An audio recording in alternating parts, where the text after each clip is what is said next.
This is QTV News coming to you live from our studios on Caraba Avenue, and I am Jenna Bosonko. Thanks for joining us. Now, here are the main news headlines. Saudi-based Islamic Broadcasting Union, in collaboration with the Gambia Radio and Television Services, on Monday began a 5-day forum on the role of the media in promoting peaceful coexistence in combating terrorism and youth protection from radicalization and drugs. Following the announcement by the Gambia government to introduce a student loan scheme next year to help students pursue their tertiary and higher education, we speak to students and the Higher Education Minister about the scheme. The President of the Gambia General Transport Union has urged the government to implement a new transport tariff, which will see an increase in the price of transport fares, especially within the Greater Banjul area.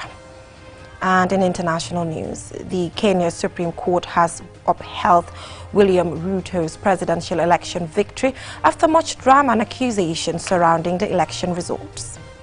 And in sports news, Nema Youths FC won the Sukuta Super Cup final on penalties against Blackpool FC, marking the resumption of Norwetan football after 2 years. Well, those were the main headlines, and now the news in detail. Do stay with us.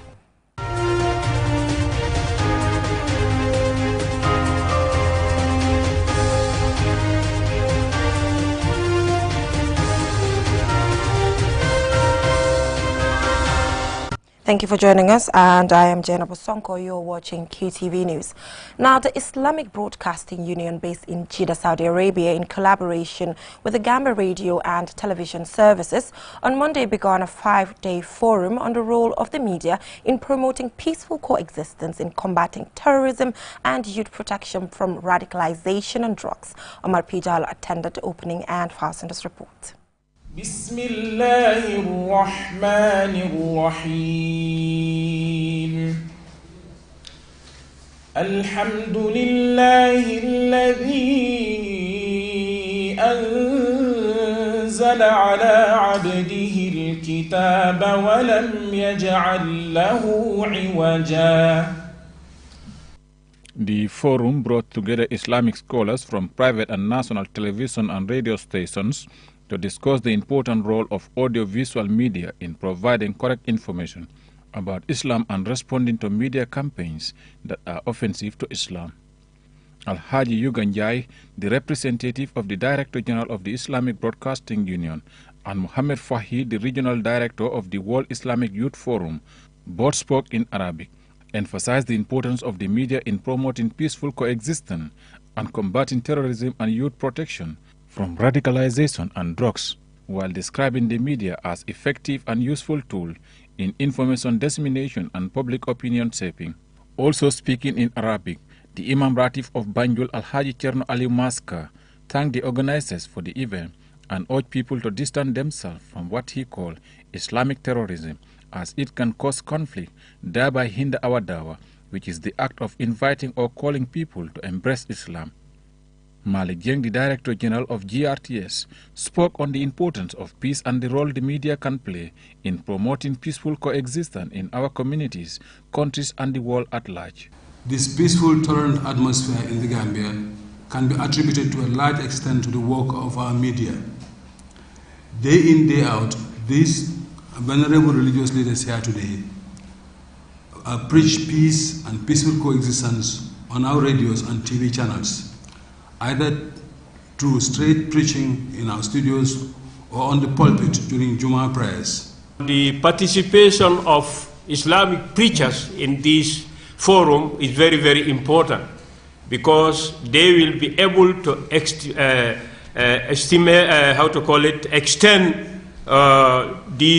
all what they learn here to the larger society.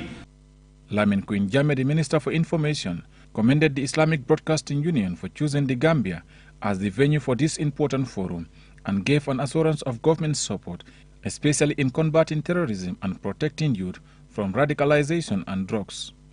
Cherishing the fact that peaceful coexistence is the bedrock of sustainable development, and the fact that the origin of peace is tenable nowhere except in the individual, the youths, being the cream of all communities, represent a true reflection of what the future of humanity shall be.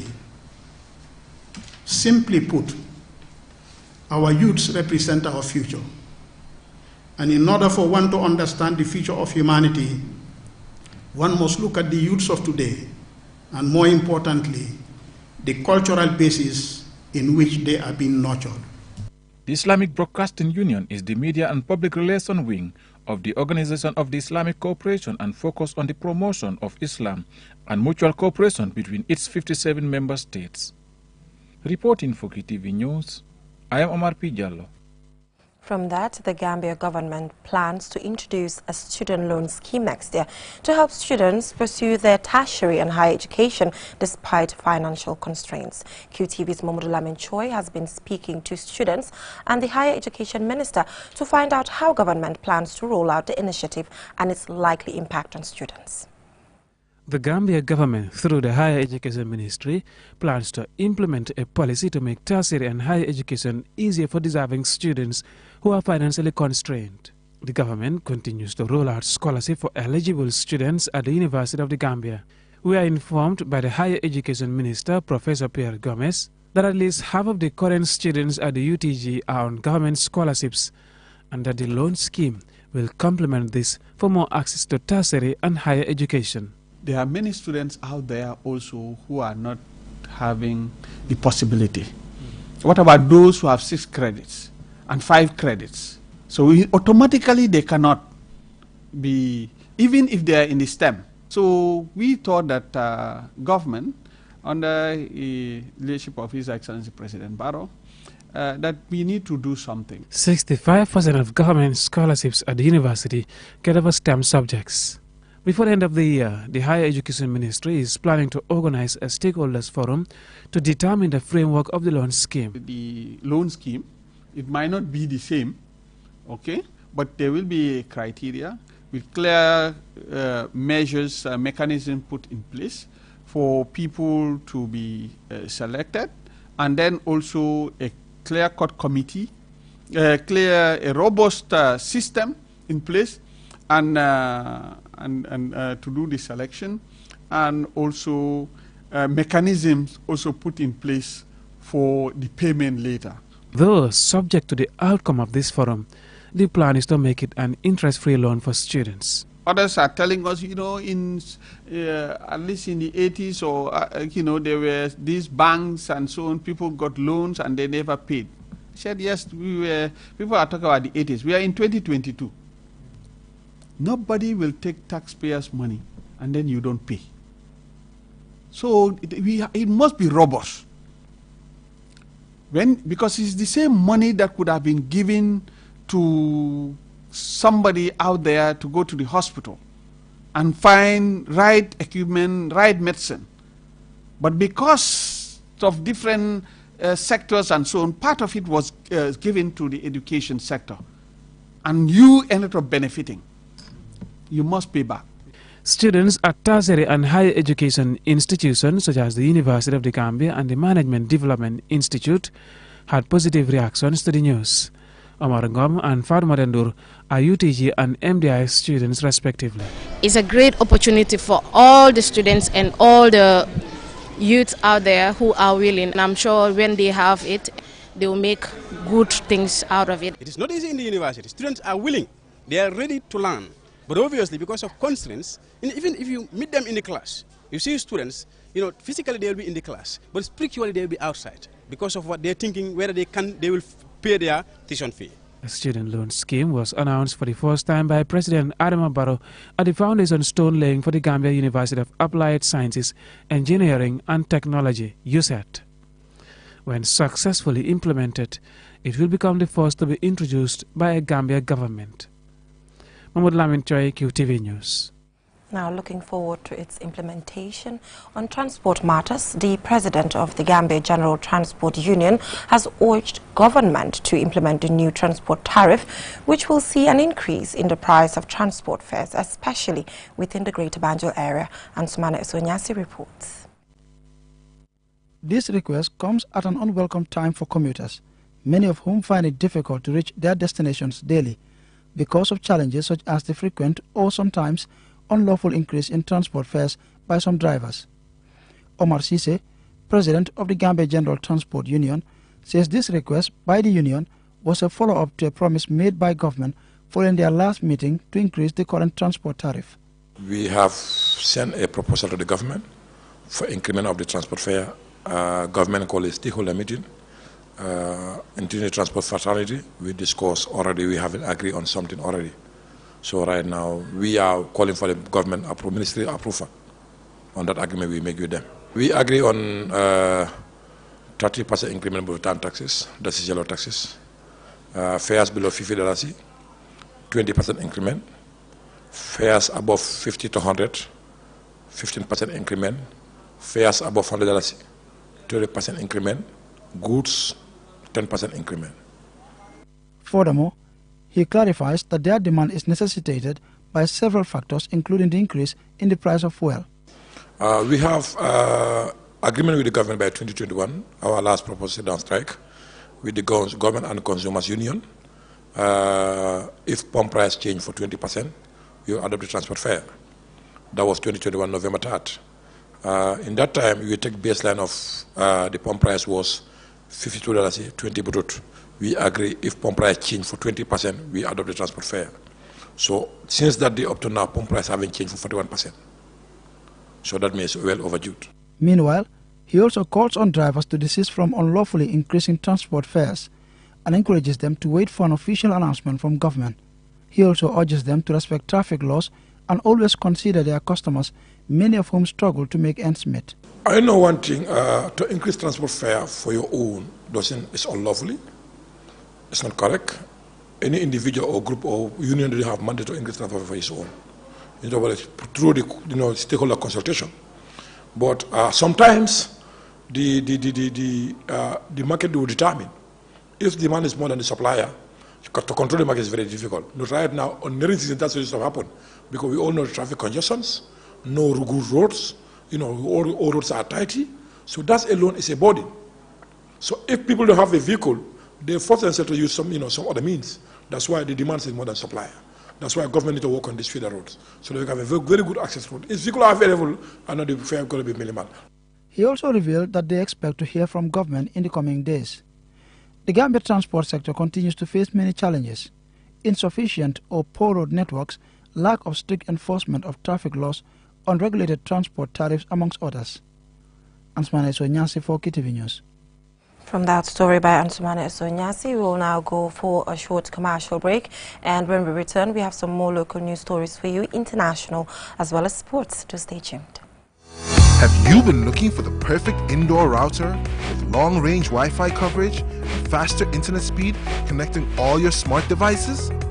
Well, we present to you the QCell Indoor Router, a router that has all you need and much more. For just $4,275, you can get 4G plus internet speed, wide coverage, and connect up to 15 devices. And that's not all. The indoor router can be used for both office and home needs. So, enhance your internet experience with our indoor router.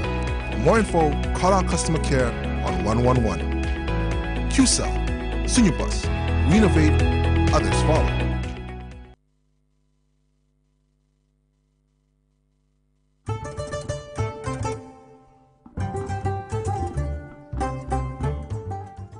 The Ministry of Health, in collaboration with partners, will be embarking on an other countrywide COVID-19 vaccination campaign from 11 to 28 August 2022.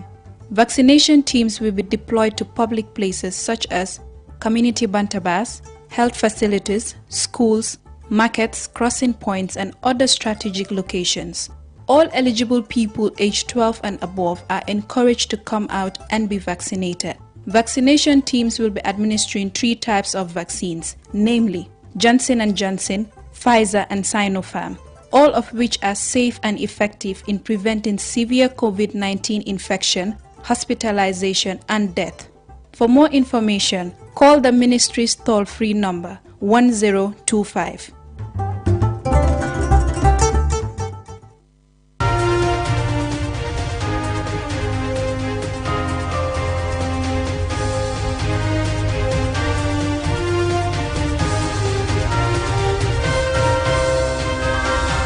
Welcome back from that short commercial break. If you're just tuning in, you're watching QTV News, and I am Jenna Bosonko. Thanks for staying. Now, Brikama Area Council, in partnership with the Katong Ward Development Committee, held the official inauguration on Saturday of the first ever community market at Nyofele Village in the West Coast region. And Samana Isonyasi again. The community of Nyofele is one of the oldest settlements in the West Coast region. However, despite enjoying some relative developments such as electricity, a basic cycle school and access to clean potable water, one important facet always eluded them: a community market. For decades, vendors and petty traders have had to sell in the open. They faced numerous challenges, especially during the rainy season. But thanks to the Katong Ward Councillor, who with the support of Brikama Area Council spearheaded the construction of the first ever community market in Nyofele. Mori B. Nyasi, Nyofele Village Development Committee Chairman, and Aissatou Barrow, the women's representative, thanked the Ward Councillor and Council for what they describe as a major development in the village history. On behalf of the community of Nyofele, the Alikalo, the elders, we thank the Councillor Bubakar Kante of Kato Ward, as well as his ward committee, for Bubakar for this structure here. We recognize Bubakar. He is a hard-working councillor. He is a hard-working man who knows the people, the needs of his people, especially the people of Kato Ward. We welcome this development, and we want to thank the councillor and the Brikama Area Council for making this dream come true for us. We really appreciate this, but be rest assured we will organize ourselves and do everything possible to maintain the structure in good shape for as long as possible.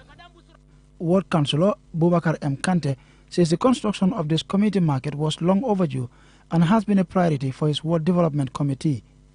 After receiving financial support from the Council for his ward development projects, he says the committee identified several communities to benefit from such projects, one of which is Nyofele. This particular market belongs to the people of Nyofele, the vendors from the alkali to the last person, and we really advise them for the upkeep and the take care of this particular market to be their responsibility. We don't even stop at building the market. We provided them trash bin, 2 trash bin, to make sure anything collected within the market is put in the trash bin. Lamin Singate, Public Relations Officer, Brikama Area Council, says the council takes pride in being able to deliver on its development promises and assured the community of council's continuous support. We would like to not to take the pride in that, but equally we recognize the stand that the community of Nyofele is taking and the entire Combo South as a whole. So basically it means a lot to us to be part of or to witness the inauguration of this market funded by Brikama Area Council. Meanwhile, community elders disclosed that a market committee has already been established and that a contribution of $5 daily is collected from each vendor for the market's upkeep and future developments. Meanwhile, they also urge council to help build stores for petty traders, especially those selling other food items. Ansmane Isonyasi for QTV News. From that, by Ansmane Isonyasi, let's take a look at news beyond our borders.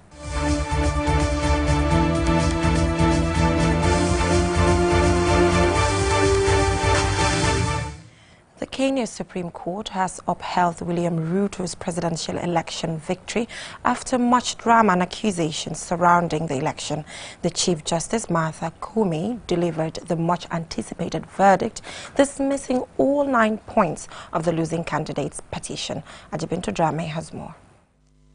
The verdict was delivered by 7 justices of the Kenyan Supreme Court led by Chief Justice Martha Koome. The judgment came after Raila Odinga filed a petition to Kenya's top court last month, claiming he had enough evidence to show he had in fact won the election. Odinga's petition, in which he was joined by others, thus followed to Kenya's Supreme Court judges to examine the validity of the presidential election results. In today's unanimous judgment, Chief Justice Koome dismissed all arguments by the petitioners, stating that the Supreme Court found no evidence in irregularities and illegalities that will affect the results of the presidential election. The ruling further declared that the elected President Ruto attained 50% plus 1 threshold in votes. Thereby, the Supreme Court upheld Ruto's presidential victory over Odinga. President-elect Ruto scraped victory by a margin of less than 2% points in a tightly fought race against Odinga, a veteran opposition politician now backed by the ruling party. Judges spent the last 2 weeks scrutinizing boxes of evidence to establish if any irregularities were substantial enough to nullify the election, as was the case with August 2017 presidential poll, which Odinga also challenged. Chief Justice Kum said the technology used by the Independent and Electoral Boundaries Commission, IEBC, met the standards of integrity, verifiability, security and transparency. The Chief Justice enumerated in turn all the reasons for rejecting each of the points raised in the petition seeking to overturn the election result. On August 9, 2022, Kenyans went to the polls and the Independent Electoral and Boundaries Commission. The IEBC declared William Ruto president on August 10, 2022. Although voting passed off peacefully, the results sparked angry protests in Odinga strongholds, and there were fears that the dispute could fuel violence in a country with a history of post-poll unrest. At the conclusion of the ruling, lawyers from both sides of the dispute took turns to thank the justices of the Supreme Court for their deliberations, and the justices also thanked counsel for their conduct. Meanwhile, both candidates had pledged to respect the verdict, which sparked celebrations by Ruto supporters outside the court and, as was shown on TV, in various areas around the country. Ajibintu Drame, QTV News. Now, congratulations to President-elect William Ruto. From that, let's take a look at what's happening in the world of sports.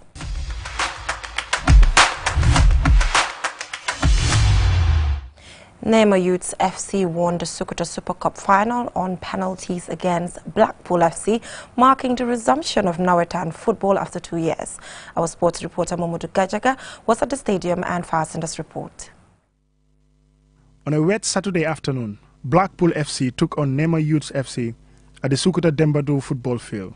Both sides struggled to control the game. There were occasional flashes of brilliance, but hardly a masterclass, resulting in very few clear-cut chances.